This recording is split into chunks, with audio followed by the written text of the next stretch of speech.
M- Maui and the Goddess of Fire by Gavin Bishop. Maui and the Goddess of Fire by Gavin Bishop.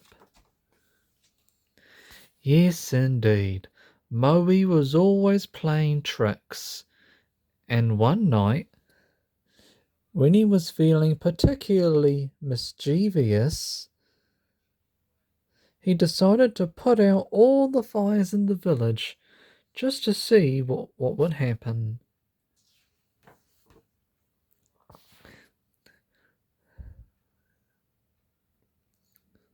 The next morning, when the slaves went to cook breakfast, there was a great commotion.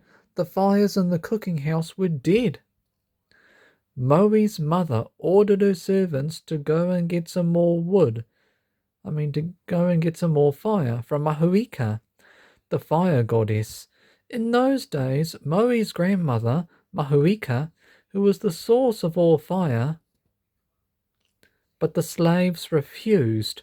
They had heard of the place where the goddess of fire lived and were too afraid to go there.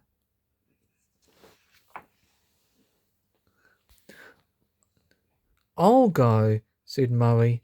Oh, no, you won't, said his mother. I don't trust you. I swear I won't play any tricks. Besides, no one else is brave enough to go and see Mahuika. You'll have to let me go, said Maui. Oh, all right. But Maui, don't tease your grandmother. I'm warning you, you will be sorry if you do, his mother said at last. Maui left the village and followed the wide path his mother told him to take. After a long journey, he arrived at the house of the fire goddess and was filled with the wonder of the sight of the place. The old woman was sitting by the door of her whare. "E koe," called Maui. The old woman slowly stood up. "And who are you?" she asked. "I am me," replied Maui. "Where do you come from? You're not from these parts. Do you come from the northeast?" "No." "From the southeast?" "No." "From the south then?" "No." "The west?" "No." Do you come from the direction of the wind that is blowing in my face?" "I do." "Ah, then you are my grandson, Maui Portiki. What do you want from me?" Mahuika stepped forward. I have come to ask you for some fire. All the fires in our village have gone out." "Is that all?" "That is not a problem," said the old woman. And she pulled out the nail of her little finger, and as she did so, fire flowed from it. She handed it to Maui, who took it and hurried towards home.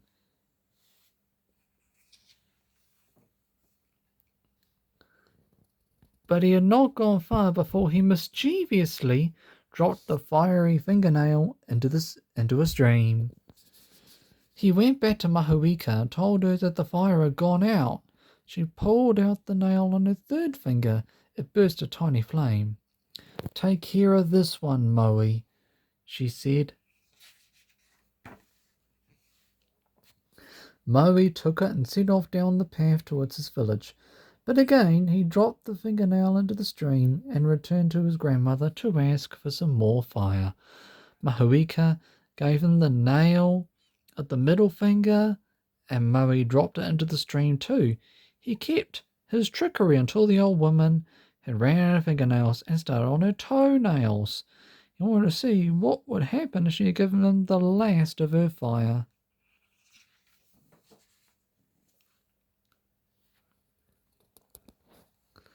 When he returned for her last nail, Mahuika screamed at him, "You're playing tricks on me, you wicked boy!"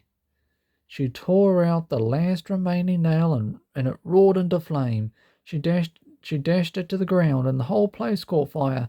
Take it all and take my curse with you, she cried. Maui was terrified by his grandmother's power. He ran for his life with the fire licking at his heels. Just as they were about to catch him, he changed himself into a hawk, but the fire leaped up high in the sky and singed his wings. He flew on until he reached the sea. Then he changed into a fish and dived into the water. But the water began to boil and he leapt out in agony. He seen no escape. The very land itself was on fire. So Maui called to his ancestor, Tawherematia, the god of wind, bring down some rain or I'll perish. Tawherematia heard Maui's plea and felt sorry for him. He sent a huge gale that brought torrential rain down to the fire. Eventually, the flames were doused, and Mahuika was sapped of her power. Her screams were deafening as the waters rose around her.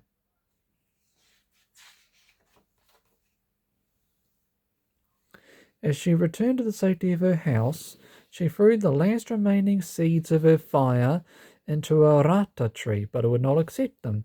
So they went into the totara, the patiti,